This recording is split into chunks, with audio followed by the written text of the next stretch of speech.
year is 2000. The state is North Carolina, specifically a small city within that state called Wilmington. Eric Miller was a doctor who specialized in the study of infectious diseases, having earned a PhD at the university level. Eric suddenly died in one of the hospitals in that city after going there for what seemed like a minor illness. This created shock because he was not previously known to have any disease that could cause sudden death. Shortly after Eric's death, the police described it as an intentional murder. So what happened to Eric?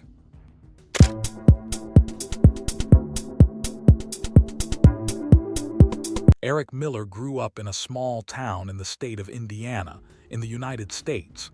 He was the youngest in his family, with two older sisters.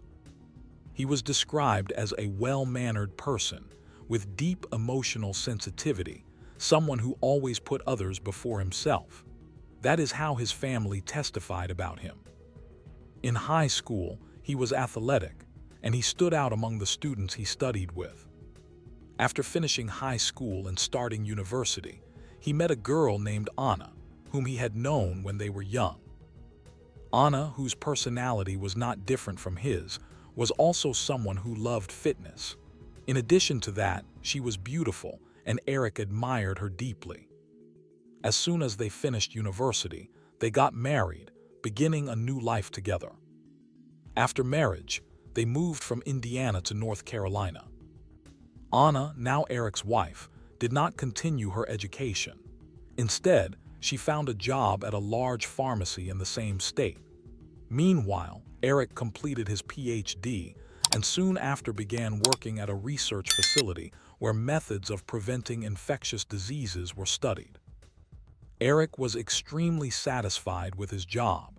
It gave him the feeling that he was contributing to the protection of countless people around the world. His family was proud and delighted by the position their son had achieved. But on the other side, Anna had a different target. Money. Anna spent her husband's income excessively, reaching a level where her expenses exceeded his entire salary. She underwent multiple cosmetic surgeries on her face, her stomach, and other parts of her body. These were plastic surgeries intended for beautification, and they cost a great deal of money. At first, Eric tolerated it, but eventually, financial disputes erupted between them, and heated arguments followed. After 6 years of marriage, they finally had a son. Eric devoted most of his time to caring for the child, but Anna, the child's mother, argued that she needed to focus on herself and could not dedicate much time to the baby. All these issues combined caused a significant change in their relationship. They grew distant while still living under the same roof. On the surface, everything appeared normal. Their families did not sense the problem that was building between them. Anna had grown tired of married life. Eric did not realize it, and not realizing it would cost him his life. On 15 November 2000, it was an ordinary day like any other. Eric went to work after dropping his son at daycare. After work, he met some friends, played a short game, and they drank together. Shortly after, without even leaving the place, he felt stomach pain, but he ignored it, thinking it was minor. When he arrived home, his condition worsened. His wife rushed him to the hospital. After examinations, doctors realized this was not normal. It turned out he had a severe heart condition and was at serious risk of dying. At first, it was suspected that he had contracted something from his research workplace, since it was a facility that handled dangerous diseases. But the true cause of Eric's rapid decline was still unknown. Doctors conducted numerous tests to determine what was happening to him. The results would take several days. There was deep fear that Eric might pass away before the answers arrived. Fortunately, Eric survived another 10 hours. Anna called his family and they rushed to the hospital, shocked and devastated. Eric's sister arrived at the airport and was picked up by Anna's father. When Eric asked Anna's father where she was, he was stunned by the answer. She is at the salon. Immediately, anyone would think, how can a wife go to a salon while her husband lies in a hospital fighting for his life? But Anna did. 6 days passed. Eric was still alive, surrounded by his family. In those 6 days, he lost 13 kilograms. He became nothing but skin and bones. After 8 days, his condition improved. Doctors discharged him to go home. His family stayed with him to monitor his health. One night, his parents went out. When they returned, they found Eric had relapsed. They rushed him back to the hospital. It was the same terrifying situation. His heart was once again on the brink of failure. Then the test results finally arrived. They shocked everyone. Eric's body was filled with a poisonous substance called arsenic. It was present in large amounts in his blood, the very thing pushing his heart toward collapse. Arsenic is a manufactured chemical used to treat wood to prevent termite damage. It is so dangerous that even those who work with it must exercise extreme caution. And it was inside his body. Immediately, doctors began administering antidote treatment. But given his condition, it would take time he did not have.